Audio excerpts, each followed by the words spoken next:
Jadi mohon maaf ini ya, kalau antum sudah di masjid, ayo sibukkan dengan mendekat kepada Allah. Peluangnya ada, antum sedang dinanti ini. Jangan kita menyibukkan diri dengan mengobrol, membicarakan keburukan orang lain dan sebagainya. Sudah, duduk di masjid, sibukkan meminta kepada Allah. Saya berikan rahasia untuk para ikhwan di sini, para ayah khususnya. Para sahabat itu rata-rata, termasuk ulama dan salafus salih, kalau pulang dari pekerjaannya Pak, itu mereka membiasakan mampir ke masjid, salat tahiyatul masjid di masjid, kemudian mereka mendekat, memanjatkan segala doa kepada Allah, menyerahkan hasil usahanya. Subhanallah, rata-rata mereka itu bisnisnya tidak pernah rugi, selalu untung. Tidak pernah rugi, selalu untung. Bayangkan masjid di masa itu belum ada karpetnya, alasnya masih tanah, atasnya pelepah kurma, kan? Mohon maaf, apa namanya, tembok-temboknya itu sekatnya pelepah kurma, atasnya daun-daun kurma.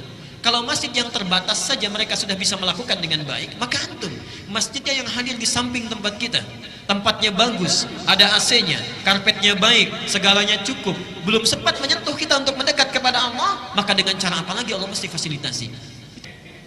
Sungguh kata Allah, inna laka fin nahari, sungguh engkau itu pada saat siang, sabhan tawila, begitu banyak dan sibuk betul aktivitasnya. Kalau bahasa bebasnya, subhanallah, kamu itu betapa sibuknya pada saat siang. Pekerjaannya untuk kehidupan dunia kita saja, kerja sana sini, makan, minum, bahkan tidur dan sebagainya. Jadi siang itu seakan-akan tidak ada waktu untuk Allah. Paling cuma 1 menit, 2 menit, 5 menit, 10 menit. Kadang-kadang sholatnya juga kalau ada rapat buru-buru. Ibu juga misalnya sedang sholat, dengar ada diskon, kadang-kadang buru-buru, ya. Subhanallah, innalaka fin nahari sabhan tawila, kata Allah, kamu itu saat siang begitu sibuk luar biasa. Wadhkur isma rabbika wa tabattal ilaihi tabtila. Subhanallah, perhatikan di sini ya. Kata Allah, kenapa tidak luangkan waktu sedikit saja di malam hari agar engkau bisa berzikir kepadaku. Ini sindiran sangat halus sekali, seakan-akan dengan sifat rahmatnya. Hai hambaku, barangkali engkau saat sibuk di siang hari, waktu kamu itu padat, barangkali punya masalah. Coba bangun sedikit saja, saya selesaikan masalah yang kamu miliki pada saat siang itu. Apa masalahnya? Coba lihat.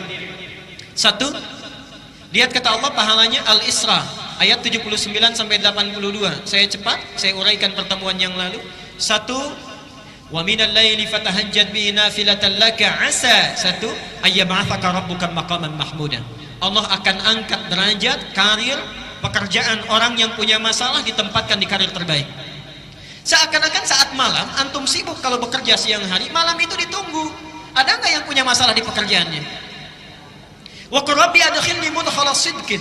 Ya Allah, mohon bimbing kami memulai pekerjaan ini dengan baik. Orang yang tahajudnya itu bangun dia ditunaikan, maka Allah akan bimbing dia mengawali aktivitasnya dengan bimbingan terbaik. Wa akhrijni mukhrajas sidqin. Subhanallah. Kalau dia memiliki kesulitan dimanapun itu, misal di pekerjaan, misal di rumah, misal dalam kehidupan harian, itu dibimbing oleh Allah, dilepaskan dari segala persoalan yang dialami. Waj'alni min ladunka sultanan nasira. Kalau diganggu oleh orang lain, langsung Allah yang menolongnya. Pak Ibu sekalian, kita ini aneh. Kita merasa punya kesulitan, Allah sudah menunggu kita, tapi kita abai. Padahal ketika Allah minta kita bangun, nggak usah banyak-banyak, sedikit saja. Saya tahu kamu sibuk nanti siang hari. Bangun sebentar saja. Kalau kamu bangun, silahkan punya persoalan apa, saya selesaikan setiap persoalan yang engkau bawa saat siang itu.